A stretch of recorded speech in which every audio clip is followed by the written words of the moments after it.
तुझ्या सगळ्या शंका योग्य आहेत. मी नकार देत नाही. पण टीना माझ्या हृदयातून त्या दिवशीच निघून गेली, जेव्हा तिने तुझ्यासोबत ते सगळं केलं. माझ्याकडे आज ती सत्यता सिद्ध करण्यासाठी कोणताही पुरावा नाही. आणि विवान कधीच पुराव्याशिवाय काही करत नाही. त्यासाठी मला अजून थोडा वेळ तिच्यासोबत हा बनावटीपणा करावा लागेल. कारण ती प्रेमात आंधळी होऊनच सत्य सांगेल. मी हवं तर तिच्याकडून जबरदस्तीने हे सत्य बाहेर काढू शकतो. पण विवान रॉयल जबरदस्तीचे आयुष्य जगत नाही. पण आता मी तुझ्याकडून विचारतो कोयल, तुला माझ्यावर विश्वास आहे का? प्लीज खरं खरं सांग. जर तू नकार दिलास तर मी आत्ताच टीनाला भेटणं थांबवतो आणि मग सत्य जसंही निघेल ते सर्वांसमोर आणेन. कोयलने विवानच्या ओठांवर बोट ठेवलं आणि प्रेमाने म्हणाली, मला तुमच्यावर स्वतःपेक्षा जास्त विश्वास आहे विवान. माझं संपूर्ण आयुष्य तुमच्यात सामावलेलं आहे. पण माझं हृदय खूप नाजूक आहे. त्याला कधीच दुखावू नका प्लीज. मला माहीत आहे तुम्ही टीनासोबत फक्त तिचा खरा चेहरा जगासमोर आणण्यासाठी आहात. विवानने कोयलला गोदीत घेतलं आणि तिच्या आवडत्या झुल्यावर बसवलं, ती जागा जिथे कोयल नेहमी बसायची. विवानने तिचे केस एका बाजूला करून तिच्याकडे प्रेमाने बघत म्हणाला, तुझा हा विश्वास नेहमीच राहील माझं बाळ. मी मेलो तरीही माझ्या कोयलच्या नाजूक मनाला कधीच दुखावणार नाही, प्रॉमिस. पण आता जेव्हा मी माझ्या गोड लाडक्या बायकोचे सगळे नखरे सहन करतोय, तर तिनेही माझ्या काही गोष्टी ऐकायला हव्यात ना? कोयलने निरागस चेहरा करत विचारलं. सांगा ना, काय हवंय तुम्हाला? विवानने तिच्या मोकळ्या मानेवर ओठ टेकवत प्रेमाने म्हणाला, मला तू हवी आहेस. ती मुलगी जिला मी महिन्यांपासून याच खोलीत याच पलंगावर पाहतोय, पण जी अजून माझ्या जवळ आलेली नाही. मला तिचं प्रेम हवंय. विवानच्या या शब्दांनी कोयलच्या गालावर गुलाबासारखी लाली पसरली. तिच्या अंगातून शहारे उठले. विवानने तिची छोटीशी नाक हळूच ओढली आणि प्रेमाने म्हणाला, मग सांग, केव्हा देणार आहेस मला माझा हक्क बायकोजी? कोयल त्या प्रश्नावर इकडे तिकडे बघू लागली आणि विवान तिच्या त्या गोंधळलेल्या अवस्थेचा पूर्ण फायदा घेत होता. जसं त्याला वाटलं की आता तो तिच्या अजून जवळ जाणार आहे, तेवढ्यात कोयलने समोर बघून म्हटलं, अरे ईशा तू? विवान तात्काळ कोयलपासून दूर झाला आणि कोयलने तोच क्षण साधून लगेच वॉशरूममध्ये पळ घेतली. कोयलच्या झऱ्यासारख्या हास्याने संपूर्ण खोली गुंजू लागली. विवानने थोड्या चिडचिडीने म्हटलं, प्रत्येक वेळी मला वेडं बनवतेही, यावेळी वाचून दाखव बरं. आणि त्याच्या चेहऱ्यावरही हसू म्हटलं. विवान वॉशरूमजवळ जाऊन म्हणाला, आत काहीतरी ठेवलंय ते तुझ्यासाठी आहे. बाहेर आलीस ना तर मला माझे बायको त्यातच पाहिजे. कोयलने आतूनच उत्तर दिलं, जर काही असं तसं असेल ना तर मी नाही घालणार. तिच्या बोलण्यावर विवान हसायला लागला. शरारतीपणे म्हणाला, असं तसं म्हणजे काय अपेक्षा करतेस मिसेस रॉयल? कोयलने रागात उत्तर दिलं, तुम्ही पण ना विवान. विवान प्रेमाने म्हणाला, अच्छा ठीक आहे, तू उघडून बघ. मला माहिती आहे तुला आवडेल. आणि पटकन मला घालून दाखव. कोयलची शांतता बघून विवानला समजलं, कोयल ती ड्रेस घालून येते. थोड्याच वेळात बाथरूमचा दरवाजा उघडला आणि विवानचं लक्ष तिच्याकडे गेलं. त्याचं लक्ष जसं तसं थांबून गेलं. कोयल त्याने आणलेला गडद लाल साडीमध्ये एखाद्या परीकथेतील परीसारखी दिसत होती. कोयलचा दुधासारखा गोरा रंग त्या क्षणी कुणालाही वेडं करून टाकेल असा होता. विवान हळूहळू पावलं टाकत तिच्याकडे गेला. तिचा चेहरा अलगद वर उचलून म्हणाला, जर मला आधीच माहिती असतं की माझं प्रेम इतकं सुंदर आहे तर मी तिला लहानपणातच इथे आणलं असतं. कोयलचा लाजून गुलाबी जीव झाला होता. विवानने तिच्या केसात हात फिरवून तिची क्लिप ओढली आणि तिचे लांब तपकिरी केस कमरेवर सांडले. विवान हळूच तिच्या कानात म्हणाला, आता वाटतेस ना माझी बायको? कोयलने नाराज नजरेने पाहून विचारलं, म्हणजे यापूर्वी मी कोण वाटत होते? विवानचं कोयलवर खूप प्रेम दाटून आलं. त्याने हळूच तिच्या ओठांना स्पर्श करत म्हटलं, मजाक होता माझी जान, फक्त मजाक करत होतो. कोयल हलकेच हसली आणि मागे वळू लागली. पण तेवढ्यात विवानने तिला जवळ ओढलं आणि उचलून थेट बाल्कनीत घेऊन गेला. चंद्राच्या प्रकाशात दोघंही न्हालेले. सभोवताली सर्व लाईट्स बंद होत्या. फक्त चंद्रप्रकाशात ते एकमेकांचा चेहरा पाहू शकत होते. तेवढ्यात विवानने कोयलचा हात पकडला आणि तिला गोल गोल फिरवून आपल्या जवळ ओढलं. विवानने स्पीकर ऑन केला आणि कोयलचा हात धरून तिच्या समोर आला. तेवढ्यात कोयलच्या कानात गाण्याचा सूर आला. कोयलने विवानचा हात पकडला आणि हसत हसत गोल गोल फिरली. शेवटी थेट त्याच्या मिठीत जाऊन पडली. विवानने कोयलला उचललं आणि अडगड तिच्या ओठांवर आपले ओठ ठेवले.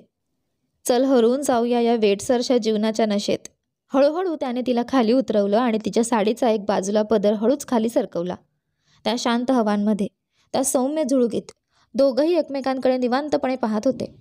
कोयलने अचानक डोळे घट्ट मिटले आणि लाजून विवानच्या छातीत आपला चेहरा लपवून टाकला. विवानने कोयलच्या डोळ्यात पाहिलं.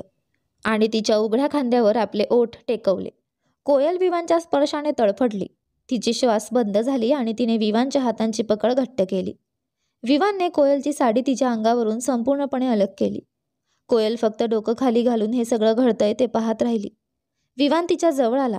तिचं डोकं वर उचललं, तिच्या कपाळावर किस घेतली आणि तिच्या डोळ्यात पाहून तिची परवानगी मागितली. आलियाने विवानच्या छातीवर डोकं टेकवून त्याला परवानगी दिली. विवानने तिला उचलून आपल्या कुशीत घेतलं आणि हळुवारपणे बेडवर झोपवलं. हळुवारपणे त्याने कोयलचे सगळे कपडे तिच्या अंगावरून अलग केले. कोयलची नवीन साडी आता जमिनीवर पडली होती. विवानचे कपडेही सगळीकडे विखुरले होते. त्याने कोयलचे ओठ आपल्या अधीन घेतले. कोयलने डोकं विवानच्या छातीवर टेकवलं. तिच्या शांत स्पंदनांमध्ये एक गुप्त परवानगी होती. विवानने तिला हलकेच उचललं, तिच्या अस्तित्वाला आपल्या मिठीत घेतलं आणि प्रेमाने तिच्यावर नजर टाकली. हळुवारपणे त्याने तिच्या सौंदर्याची साडी अलगद बाजूला केली. काळजाला भिडणारा तो क्षण दोघांनाही अधिक जवळ आणत होता. विवानने तिच्या ओठांवर आपले ओठ टेकवले, जणू त्याने तिच्या आत्म्याशी संवाद साधला. कोयलचा श्वास अधिक खोल झाला होता. तिच्या देहाच्या प्रत्येक स्पर्शावर विवानने आपली मुख प्रेमाची छाप उमटवली होती. तिच्या बोटांनी बेडशीट घट्ट पकडली होती, जणू भावना उरफाटून येत होत्या. त्या रात्रीच्या शांततेत तिचे अश्रूही बोलके झाले. ते कुठल्याही वेदनेचे नव्हते, ते विश्वासाचे, समर्पणाचे आणि पहिल्या प्रेमाच्या अनुभवाचे साक्षी होते. विवानने तिच्या कानाजवळ येऊन हलक्याच शब्दात म्हटलं, बस झालं का गं माझं प्रेम? कदाचित तुझं मन थकलं असेल. कोयलने त्याच्याकडे पाहिलं. डोळ्यात अश्रू पण चेहऱ्यावर शांत हसू. आणि ती जवळ आली.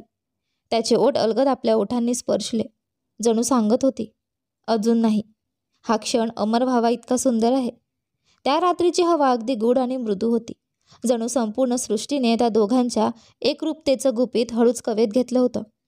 कोयल विवानच्या कुशीत शांत झोपली होती, पण तिच्या चेहऱ्यावर शांततेच्या मागे लपलेले असंख्य भावना होत्या. भय, प्रेम, समर्पण आणि नवीन आयुष्य जगण्याची सुरुवात. विवान तिच्या केसांमधून हात फिरवत होता.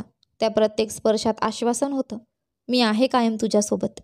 सकाळची कवडी उन्ह खोलीत शिरली. कोयल हलकेच जागी झाली. तिची नजर सरळ विवानकडे गेली, जो तिला बघतच होता. माझ्या आयुष्यात एवढ्या विश्वासाने कुणी पहिल्यांदाच बघतंय, ती हलक्या आवाजात म्हणाली. विवान हसला. तिचा हात हातात घेत म्हणाला, तू माझ्या आयुष्यात आलीस आणि सगळं अर्थपूर्ण झालं. हे नातं फक्त क्षणिक नाही कोयल, हे आयुष्यभराचं आहे. कोयलच्या डोळ्यात अश्रू होते, पण यावेळी ते अश्रू वेदनेचे नव्हते, तर एका नवीन जगण्याची चाहूल देणारे होते. तिने विवानच्या छातीवर डोकं ठेवलं आणि म्हटलं, माझं संपूर्ण अस्तित्व आता तुझं आहे आणि तुझं प्रेम हे माझं नवं स्वप्न आहे, ज्यातून मी दररोज पुन्हा जगणार आहे. सकाळ झाली होती जेव्हा कोयलला जाग आली. तिला जाणवलं की ती विवानच्या मिठीत होती. गेल्या रात्री काय घडलं ते तिला सगळं आठवत होतं आणि तिची नजर पुन्हा लाजून खाली झुकली. तिला खूप लाज वाटत होती, म्हणून स्वतःला सावरून ती उठली आणि अचानक तिच्या तोंडून जोरदार किंकाळी निघाली. कोयलची किंकाळी थेट विवानच्या कानात गेली आणि तो ताळकन उठून बसला. त्याने पटकन कोयलचा हात पकडून आपल्याच छातीवर ठेवला. श्श, शांत होऊन जा. पण कोयलचं रडणं अजूनच वाढलं. विवान समजू शकत होता तिला कुठे वेदना होत आहेत. त्याने तिला शांत करत प्रेमाने म्हणाला, मला माहिती आहे कोयल, मला कळतंय तुला खूप त्रास होतोय, पण तू जर असं रडत राहिलीस ना तर मला खूप वाईट वाटेल. विवानचं बोलणं ऐकून कोयल कसंबसं बोलली, विवान, खूप त्रास होतोय, प्लीज काहीतरी कर, आता सहन होत नाहीये. कोयलच्या डोळ्यांतून अश्रूंचा पूर वाहत होता. विवानने हळूच तिचा चेहरा वर केला आणि विचारलं, दाखव मला कुठे त्रास होतोय. कोयलने जोरजोरात नाही म्हणून मान हलवली. तिच्या लाजेवर पाहून विवानच्या चेहऱ्यावर हसू आलं. कोयलचं रडणं अजून वाढलं. किती वाईट आहात तुम्ही, मी इतक्या त्रासात आहे आणि तुम्ही हसताय. विवानने तिच्या कपाळावर प्रेमाने हात फिरवला आणि म्हणाला, नाही ग माझी जान, मी तुझ्यावर नाही, तुझ्या लाजेवर हसतोय. आपल्याच नवऱ्यापासून लाजतेस. चल आता खूप झालं बोलणं, मला पाहू दे कुठे त्रास होतोय. विवानने हलक्याच स्पर्शाने कोयलला हात लावला, तर त्याच्या बोटांच्या टोकांना लालसरपणा जाणवला. त्याला माहीत होतं तिला कशामुळे त्रास होतोय, पण तरी एकदा खात्री करणं त्याला गरजेचं वाटलं. त्याने हळूच कोयलला उचलून आपल्या मांडीवर घेतलं आणि तिला बाथटबमध्ये नेऊन हलकेच झोपवलं. विवानने घरातल्या एका नोकराला आधीच फोन करून ठेवला होता. तोपर्यंत तिच्या खोलीची पूर्ण साफसफाई झाली होती. जसं कोयल गरम पाण्यात बाथटबमध्ये पडली, तसं एक शांतीच्या लहरी तिच्या अंगातून गेल्या. गरम पाण्याने तिच्या अंगाच्या वेदना कमी व्हायला लागल्या. विवानने शावर सुरू केला आणि स्वतःही फ्रेश झाला. विवानने टावेल गुंडाळून कोयलला परत मांडीवर उचललं. कोयल विवानच्या छातीला बिलगून होती. विवानने तिच्या कानात हळूच कुजबुजत म्हटलं, माझी जान, तू अशीच माझ्यात गुंतून राहिलीस तर मला पुन्हा काल रात्रीसारखं सगळं करावं लागेल. विवानचं हे ऐकून कोयलने त्याच्याकडे रागाने पाहिलं. तर विवानने हाताच्या इशाऱ्यांनी सॉरी म्हटलं. त्याने कोयलला बेडवर बसवलं आणि तिला बाथरोब घालून दिला. नंतर विवान बाहेर गेला आणि एक ट्रॉली घेऊन आला, जी बाल्कनीत ठेवलेली होती. हे सगळं त्याने आधीच मागवून ठेवले होते, कारण त्याला माहीत होतं की कोयल आता खूप अशक्त झाली आहे आणि तिला या गोष्टींची गरज आहे. कोयल शांत बसून हे सगळं बघत होती. नंतर विवानने तिच्या हातात एक ज्यूसचा ग्लास दिला. हे 2 मिनिटात संपवायचं हं, अजून 2 ग्लास तुला घ्यायचेत. विवानचं बोलणं ऐकून कोयलने एकदम निरागस चेहरा केला. तर विवानने आपलं हसणं जबरदस्ती थांबवलं. विवान तिचे केस ड्रायरने वाळवत होता आणि कोयल तोंड वाकडं करून जबरदस्तीने ज्यूस पीत होती. थोड्याच वेळात तिचे केस वाढले, पण कोयलने अजूनही फक्त एक ग्लास ज्यूसच पिलेला होता. विवानने रागाने कोयलकडे पाहिलं, तर बिचारीने नाईलाजाने एका दमात सगळा ज्यूस प्यायला. पण विवान परत उठून गेला आणि दुसऱ्यांदा ज्यूसचा जग घेऊन आला. हे घे, आता दुसरा ग्लास पण पी. कोयलने रडवेलं तोंड करून म्हटलं, प्लीज ना विवान, प्लीज, नंतर पिणार आहे. पण विवानच्या नजरेतला राग होता की काळजी माहीत नव्हतं, पण कोयलने दुसरा ग्लासही जबरदस्तीने प्यायलाच. त्याच्यानंतर विवानने कोयलच्या डोक्यावर प्रेमाने हात फिरवला आणि हळूच म्हणाला, yes, that's my good girl. Koyal कसंबसं हसली. विवान हळूच म्हणाला, मी थोड्याच वेळात येतोय आणि तोपर्यंत हे सगळं संपलेलं पाहिजे. सगळं खाऊन टाक, सगळं हेल्दी आहे. काल रात्री जी एनर्जी गेली आहे ना, हे सगळं तुझं शरीर परत तगडं करेल. हे शब्द विवानने अशा लाडक्या अंदाजात म्हटले की कोयललाही थोडीशी लाज वाटली. विवान आता कोयलजवळ बसला आणि तिच्या मांडीवर डोकं ठेवून तिच्या केसांतून हात फिरवत म्हणाला, पहा ना माझी जान, तुझ्या तब्येतीबाबतीत मी कुठलीच टाळाटाळ करू शकत नाही. मला माहिती आहे तुझ्या अंगात खूप कमजोरी आली आहे, म्हणून आता मला थोडं स्ट्रिक्ट व्हावं लागेल, नाहीतर तू खरंच आजारी पडशील, बरोबर ना? विवानने प्रश्नार्थक नजरेने तिच्याकडे पाहिलं. तर कोयलने हळूच मान हलवली. ठीक आहे, मी लवकरच परत येईन. खुश? विवानचं हे बोलणं ऐकून कोयल हसली आणि त्याच्या नाकाची गोजिरी ओढ काढत म्हणाली, मी कधी म्हटलं का की मी तुमच्यावर रागावले आहे आणि मला बाहेर जायचंच आहे? विवान उठून बसला आणि तिचे केस मागे करत म्हणाला, कारण आय लव्ह यू बेबी. त्याचं हे ऐकून कोयल पुन्हा लाजली. विवान हळूच म्हणाला, अच्छा, आता तू आडवी हो, मी तुला हे स्प्रे लावतो, पेन रिलीफ आहे, तुला बरं वाटेल. कोयलने आपला बाथरोब काढला आणि बेडवर आडवी झाली, पण विवान तिच्या कमरेवर हळूच किस करू लागला. कोयल चिडून म्हणाली, नाही विवान, त्रास देऊ नको ना. विवानला हसूच आलं. थोड्याच वेळात त्याने कोयलच्या संपूर्ण शरीरावर स्प्रे केला आणि पुन्हा तिला बाथरोब घालून दिलं. नंतर विवानने आपला कोट घातला, पण मागे वळून पाहिलं तर कोयलच्या डोळ्यात पाणी होतं. तो पटकन तिच्याजवळ गेला आणि म्हणाला, अगं, आत्ता काय झालं? माझ्या जानच्या डोळ्यात अश्रू का? कोयल प्रेमाने म्हणाली, I love you Vivaan, please लवकर ये. विवानने तिला उचलून घेतला आणि तिच्यावर झुकून आला. ओहो, कोणीतरी मला मिस करणार वाटतंय. अगं, तू म्हणशील तर मी गेलोच नाही तर चालेल का? कोयलने त्याला हलवण्याचा निष्फळ प्रयत्न करत म्हणाली, नाही नाही, मी असं काही म्हटलं नाही. जा तुम्ही. आणि आज तर पप्पाजी आणि राघव पण लंडनहून परत येत आहेत. तुमचं जाणं गरजेचं आहे. विवान हळूच तिच्या ओठांना स्पर्श करत म्हणाला, म्हणूनच तर जाणं गरजेचं आहे माझी जान, नाहीतर कोण कमी अक्कलचा माणूस आपल्या इतक्या सुंदर बायकोला सोडून जाईल? विवानचं हे बोलणं ऐकून कोयल पुन्हा एकदा गुलाबासारखी लाजली. विवानचा आता कोयलला सोडण्याचा अजिबात इरादा नव्हता, म्हणून कोयलने जबरदस्तीने आपल्या शपथेचं नाव घेत विवानला उठवलं. तेव्हा विवानने रागवल्यासारखं तोंड केलं आणि उठला. तुला नंतर बघतो मी, वेडी मुलगी, विवान बोलला. कोयल हसून म्हणाली, हो हो, तुमची वेडी मुलगी बोलते आहे.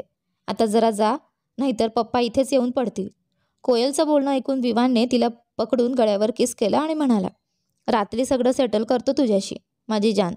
विवानच्या बोलण्यावर कोयल लाजून म्हणाली, जा आत्ता, आधी जाशील तेव्हाच परत येशील ना. तुम्ही तर जातच नाही. कोयलने शेवटी जबरदस्तीने विवानला बाहेर ढकललं. विवान फ्लाइंग किस देत आपला कोट सांभाळत निघून गेला. विवानच्या जाण्यानंतर कोयलने हसत दरवाजा बंद केला. हे तिला माहीत नव्हतं की कोणीतरी त्यांच्याकडे पाहतंय. विवानच्या बाहेर पडताच अलिशा त्यांच्या खोलीसमोर येऊन थांबली. अलिशाने आपला फोन काढला आणि टीनाचा नंबर डायल केला. काही वेळातच टीनाने फोन उचलला. फोन उचलताच अलिशा चिडून बोलली, तू म्हणाली होतीस ना की तू विवानवर कंट्रोल ठेवला आहेस, पण इथे तर मिया बीबीचा रोमॅन्स चालू आहे. हे ऐकून टीना चक्क संतापली. काय? अलिशा आंटी, तुम्हाला काहीही सुचतंय का? तो तर तिला पाहायलाही तयार नाही आणि तुम्ही म्हणताय की ते दोघं रोमॅन्स करतायत. How dare you. टीना चिडून पुढे बोलली.